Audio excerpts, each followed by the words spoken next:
वो 4.5 लाख रुपये चीज को लेने के फिर ऑर्डर भर के वो बेवार चला गया और बेवार में वहाँ पे वो बंद है और जो उन्होंने उनको पकड़ लिया है उसको 4.5 लाख रुपये दे दो।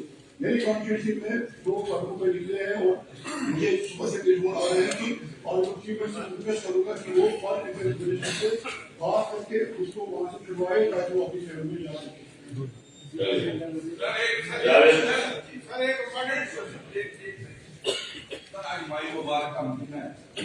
इसी गांव में अगर 2 या 4 घरों का बीपीटी बकाया है, पूरे गांव का ट्रांसफार्मर को बंद किया जाता है।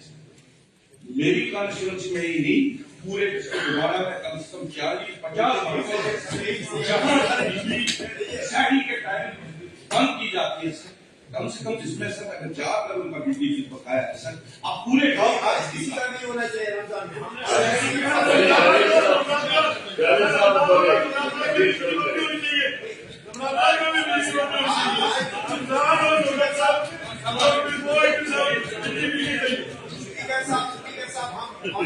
सबकी नोटिस में लाना चाहते हैं कि कम से कम 8 रमजान के महीने में गए मौलूम नहीं चाहिए। रमजान के महीने में आप किसी की विधि नहीं कर सकते, विधि के हालात काफी खराब है। वादी हम यहाँ जम्मू में बैठे हैं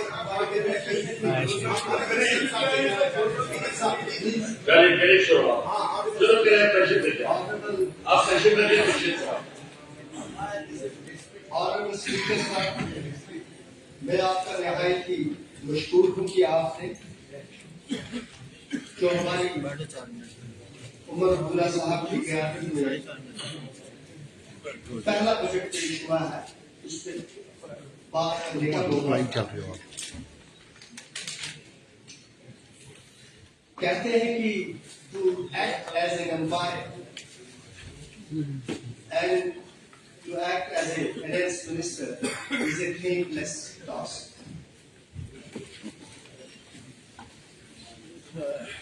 किसी भी समाज के अंदर लोगों की तवक्को हुकूमत से हमेशा मुस्कुराता है और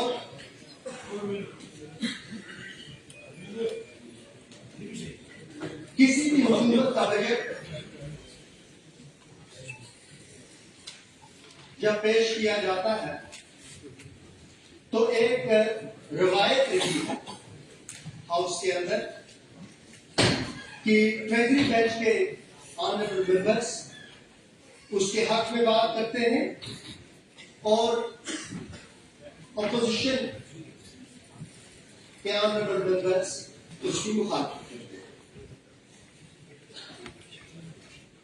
एक बैलेंस बजट के लिए 2 चीजों का होना बहुत जरूरी और बहुत अहम। पहला है कि जिस रियासत में या यूनियन टेरिटरी का बजट हो या किसी मुल्क का बजट हो, उस मुल्क में अमन और भाईचारा कायम रहना चाहिए। और दूसरा, जब बजट पेश करते हैं तो बजट पेश करने वाले के पास जो वसाइल होते हैं वो कितने दस्तयाब। 1952 में उस वक्त के प्राइम मिनिस्टर पंडित नेहरू साहब ने फरमाया था, we will hold you with chains of gold, we will never let you go. इसके जवाब में उस वक्त हमारे वजीर आजम शेर कश्मीर शेख मोहम्मद अब्दुल्ला साहब ने कहा था, मैं कोट करता हूं, my people need a sense of belonging, respect and mutual trust that will lead to political stability, which is a must for economic upliftment of my people. जब आप पिछले 70 या 75 साल की मुल्की सियासत पे नजर डालते हैं तो आपको 2 चीजें इस हाउस को 2 चीजें सहन में रखनी होगी ऑनरेबल स्पीकर साहब। पहली चीज ये कि पिछले 70 साल में हर गुजरते वक्त के साथ मुल्क की पार्लियामेंट और सेंट्रल जो इंस्टीट्यूशन है, सेंटर के इंस्टीट्यूशन वो मजबूत हुए, उनके इख्तियारात में या पावर में इजाफा हुआ। और कहते हैं कि every centre has a circumference, they coexist. Centre circumference के बगैर नामुकम्मल है और सर्कमफ्रेंस सेंटर के बगैर नामुकम्मल है।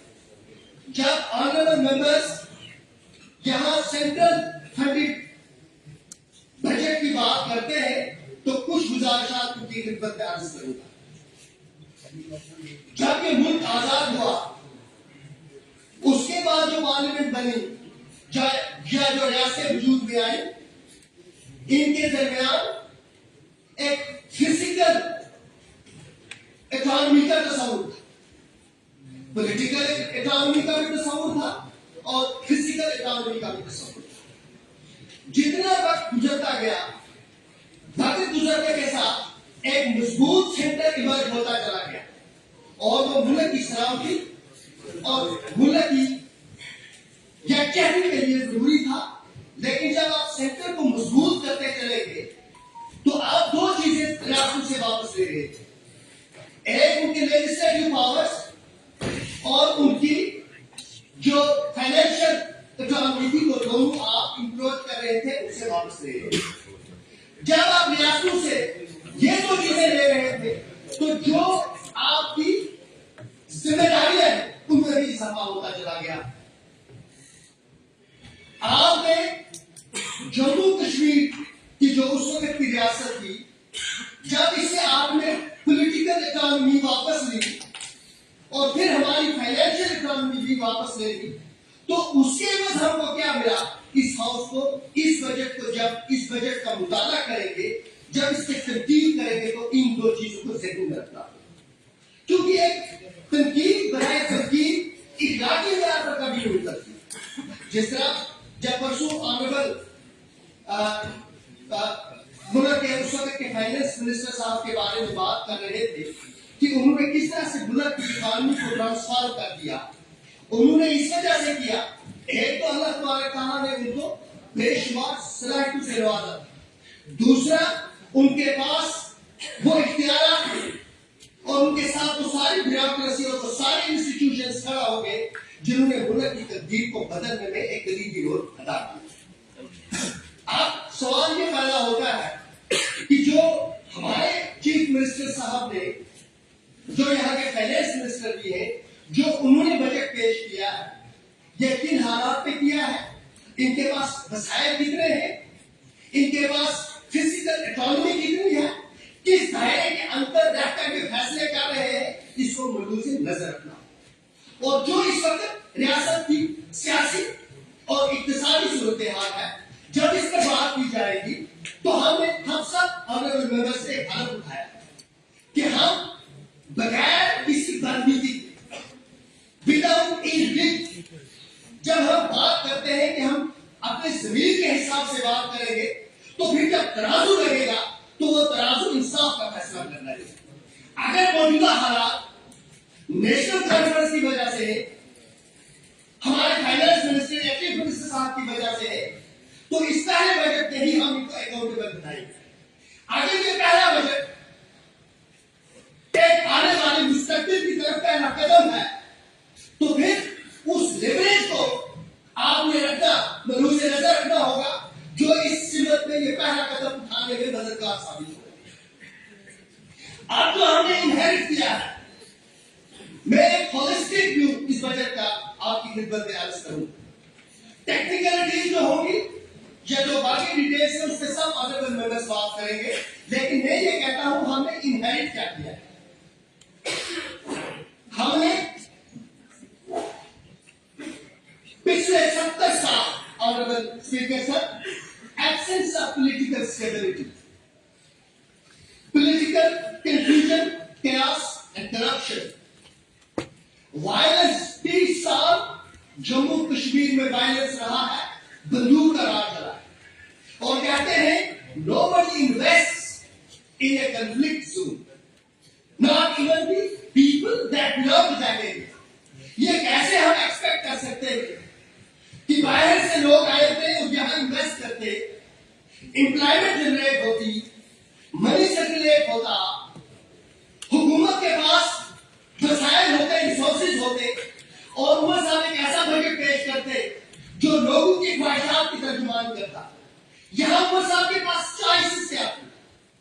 मैंने जब यहाँ खड़ा होने का फैसला किया तो दो जगह में जवाब देंगे, एक उसके सामने जिसके सामने मैं बात कर रहा हूं, जो देख रहा है, और दूसरे इस हाउस के सामने। उमर साहब ने जब ये बजट पेश किया है तो ये बजट ख्वाहिशात का बजट नहीं है, ये हम सब की ख्वाहिशात के मेयार पर उतरने वाला बजट नहीं, ये मुमकिन पॉसिबिलिटीज का बजट है, ये एक फ्यूचरिस्टिक अप्रोच का बजट है। मैंने ये कहा कि ये वो पहला कदम साबित हो सकता है जो हमें अपनी मंजिल तक पहुंचा सकता है।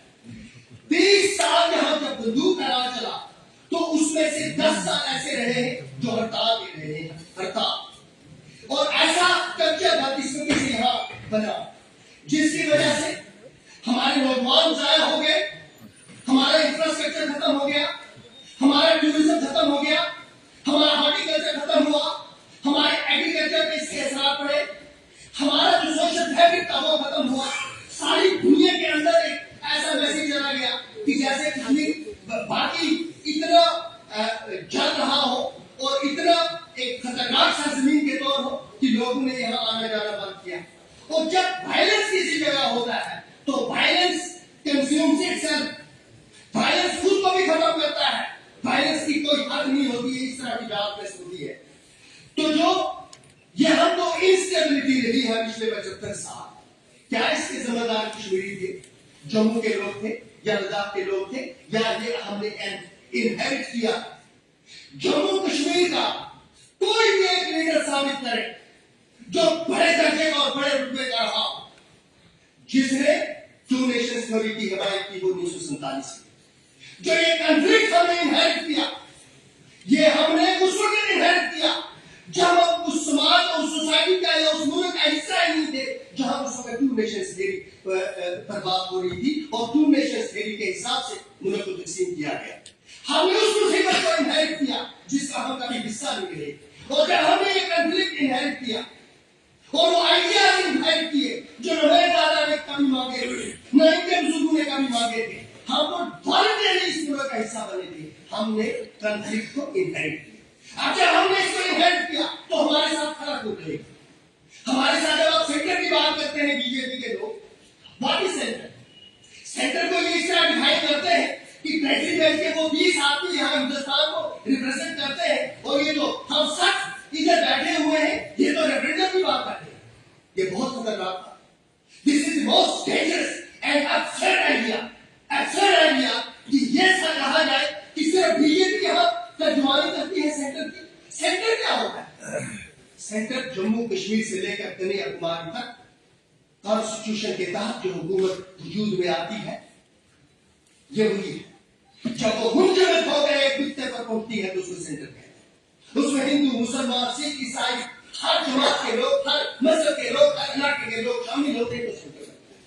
जो सेंटर के पास ये टैक्स जमा होता है ये कोई मशीन है उनके पास? नो, ये टैक्स राजा साहब आप वहां बैठे हैं आप ही अदा करते हैं, ये जो चाय बेचने वाला भाई है वो भी अदा करता है, और ये सारे टैक्स कलेक्ट करने के इख्तियार सेंटर के पास है। जो टैक्स उनके पास जमा होता है, जो वेल्थ उनके पास जमा होती है, जिसको बाद में वो डिस्ट्रीब्यूट करते हैं, उसमें जम्मू कश्मीर के लोगों का अपना हिस्सा जो सेंट्रल स्पॉन्सर्ड स्कीम के तहत हमें मिलता है ये खैरात नहीं मिलता। इसके लिए प्लीज लेट मी सी, और अगर आप मुझे इंटरप्ट करेंगे जहां मैं गलत दूंगा अपने जवाब दीजिए, मुझे जो इंटरप्ट करेगा मैं उसको कभी बात कर दूंगा। लेट मी सी, जहां मैं गलत दूंगा आप मुझे कह देगा मैं गलत बात। जो ये टैक्सेशन के इख्तियार थे ये फेडरल गवर्नमेंट के पास है। उमर अब्दुल्ला साहब के पास सिर्फ एक इख्तियार है यहाँ टैक्स लगाने का, लेकिन उसके लिए अमेरिका होना चाहिए, प्रॉपर्टी टैक्स। अमेरिकन रियासतों में उसके पास अपना इख्तियार है, वो प्रॉपर्टी टैक्स लगाते हैं। जम्मू कश्मीर में हमने ये कल्चर डेवलप नहीं किया। जब शेख मोहम्मद अब्दुल्ला साहब ने ये कहा था कि मुझे कौन की तामीर करनी है। मुझे कभी जिंदगी में मौका मिला तो मैं जरूर बताऊंगा, मुझे कुछ खताएं हुई है उनको दुरुस्त करने की कोशिश करूंगा। उन्होंने कहा था कि मुझे कौन तामीर करनी है, और जब कौन तामीर की जाती है तो खैरात में कम तामीर नहीं की जाती। हाँ, ऐसे करके कौन तामीर नहीं होती। कौन तामीर तब होती है जब साथ आगे चलने की कौम के अंदर हिम्मत और चुस्त पैदा की जाए और जैसा का मिशन होगा। इसीलिए जब उन्होंने कहा था कि मुझे इस सब्सिडी के लिए जम्मू कश्मीर को आजाद करने की कोई जरूरत नहीं, और उन्होंने ये कहा था कि मैंने जम्मू और कश्मीर को सोने की चेन में बांध रखने के लिए मैंने हिंदुस्तान के साथ इलाक किया। मैंने हिंदुस्तान के साथ इलाक इसलिए किया कि हम इज्जत और विकार के साथ यहाँ रहेंगे, और इसीलिए उन्होंने उस वक्त फंडामेंटल राइट्स को यहाँ लागू नहीं होने दिया, क्योंकि जो वो रिफॉर्म्स करना चाहते थे उसमें वो प्रॉपर्टी राइट्स भी देना चाहते थे। अगर प्रॉपर्टी राइट्स दे देते तो उसके बाद फिर यहाँ लैंड रिफॉर्म्स नहीं होती जो बाद में बाकी मुमालिक ने किए। तो बहरहाल कहने का मतलब ये है कि सवाल ये पैदा होता है कि जो पिछले 70 साल पॉलिटिकल इंस्टेबिलिटी रही, who to compensate that? Should we be punished for that? For being loyal to our own nation? जो 20 साल में हम लोग आए, मेरे बॉर्डर पे नहीं था, मेरे भाई बॉर्डर पे थे, वो पंजाब के थे या हरियाणा के थे, जहां के लिए उन्होंने कुर्बानियां दी। लेकिन इस रियासत के अंदर जहां कंफ्लिक्ट हो रहा है, खुदा न करे अगर ये जंग हो गई होती दो मुल्कों के दरमियान, तो क्या पता है आज का हाल क्या होगा। तो जो जम्मू कश्मीर के लोगों ने सियासी की मदद अदा की है, इस कंफ्लिक्ट और इक्तिसादी की मदद अदा की है, उस कंफ्लिक्ट की उसका हल क्या है। आप हम ये समझते हैं कि उमर अब्दुल्ला साहब हुकूमत संभालेंगे और उसके बाद एक ऐसा बजट लाएंगे जिस बजट में वो हर आदमी को उसकी ख्वाहिश के मुताबिक रिलीफ दे। कौन चीफ मिनिस्टर या फाइनेंस मिनिस्टर और हुकूमत ऐसी नहीं होती। जिस वक्त मोदी साहब की हुकूमत थी, पैरेंट बजट जो पेश हुआ तो उसमें यह कहा गया कि हम जो डेली वेजर्स हैं उनको मुस्तकिल करें। एक साल गया, दूसरे साल जब मैंने तकरीर की, वो तकरीर इस वक्त की आगे काट, मैंने कहा 2000 करोड़ रुपए हम डेली वेजर्स के लिए नहीं ला सके, तो हम इस रियासत की तकदीर क्या करें। सवाल आता यह होता है कि जो हमारा नुकसान हुआ है इस कंफ्लिक्ट की वजह से, उसकी भरपाई कैसे। अब जम्मू कश्मीर में एक अमन है, और इस अमन के विटनेस प्राइम मिनिस्टर साहब उस वक्त बने और होम मिनिस्टर साहब उस वक्त बने जब उन्होंने 15 अगस्त 26 जनवरी और उसके बाद on the floor of the house कहा कि आप जम्मू कश्मीर की तकदीर बदलेगी। आप जम्मू कश्मीर में तरक्की के वो रास्ते खुलेंगे कि लोग जम्मू कश्मीर को देखेंगे, हम उनकी बात को बिल्कुल मनोबल मानते हैं और हम तवक्का रखते हैं कि इस सिलसिले में एक पेशरफ्त होनी चाहिए। सबसे पहला मसला जो है आपने एक है political stability and political compact. Honourable speaker sir, मुझे पार्टी ने टाइम दिया, आप प्लीज सुन लें।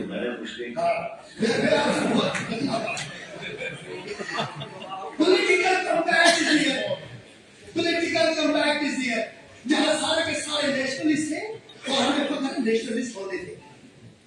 आप इकोनॉमिक कॉम्पैक्ट की जरूरत है, और इकोनॉमिक कॉम्पैक्ट के लिए क्या जरूरी है कि जो हमारा नुकसान हुआ है पिछले 70 साल में, जिसमें हम बराह रास्त कभी शामिल नहीं रहे, उसको इकोनॉमिक कॉम्पैक्ट के जरिए एड्रेस किया जाए।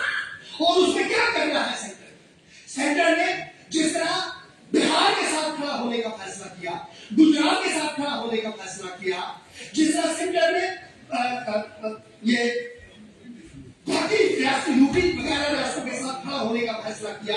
पॉलिटिकल कॉम्पैक्ट में आंध्र प्रदेश पॉलिटिकल कॉम्पैक्ट के लिए जरूरी है कि ऑनरेबल प्राइम मिनिस्टर साहब को और मुल्क को कंपनसेट करना होगा और जम्मू कश्मीर के साथ खड़ा होना होगा।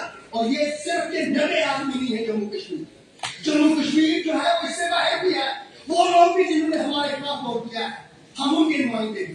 तो पॉलिटिकल कॉम्पैक्ट के लिए जरूरी है कि ऑनरेबल प्राइम मिनिस्टर साहब फराम दिली से, जिस तरह उमर साहब ने बड़े ही आदत और एहतराम से इंस्टीट्यूशंस का नाम लिया है, और यहाँ मेरे एक लीडर थे, मैं एक जमाने में इनके जब ये कॉन्वेंट में पढ़ रहे थे, मैं इनके वाले साहब की खिदमत करता था। उस दिन लोग साहब शहीद जरूर किया, अल्लाह ताला उनको उंगली के रहमत करे। वो सियाज साहब तो ये कह रहे थे, ये लोग मोहब्बत की बुनियाद पे रिश्ते कायम और इस्तेमाल याद रखना चाहिए। दुनिया के अंदर अगर आपके अंदर आप किसी को मोहब्बत और एहतराम से एड्रेस नहीं कर सकते, तो फिर आपके पास कोई दूसरा रास्ता नहीं।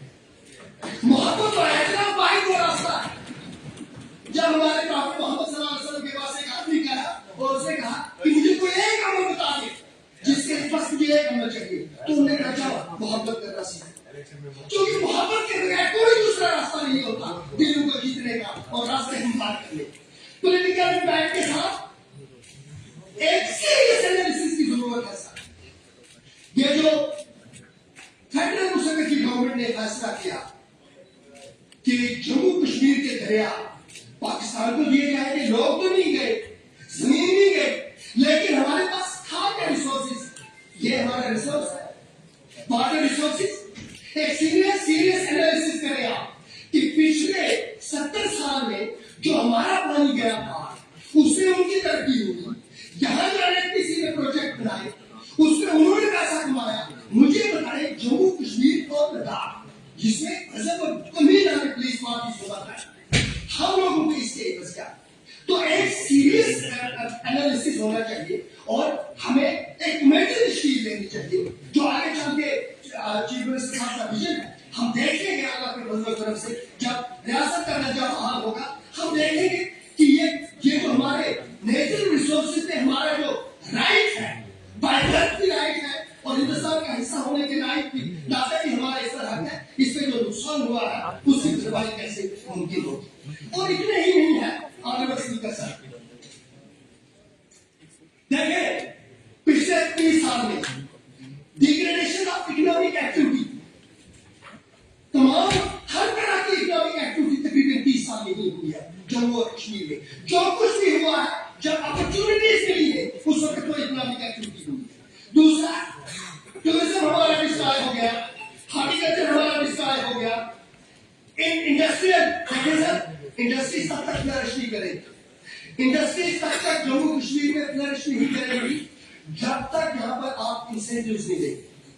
ऑनरेबल चीफ मिनिस्टर साहब का एक विजन है, आने वाले वक्त में जब रियासत का दर्जा बहाल होगा तो एक वेंचर करना पड़ेगा जिसको एक रिस्क फैक्टर कहते हैं, जिसमें हम भी हमारी रियासत भी उसका हिस्सा बनेगी और हम सेंटर से एक्सपेक्ट करते हैं वो भी उसका हिस्सा बने, ताकि हम यहाँ पर इस तरह की इंडस्ट्रीज खोलने की कोशिश करें जो इको फ्रेंडली भी हो और जो एम्प्लॉयमेंट जनरेट करे, क्योंकि आपकी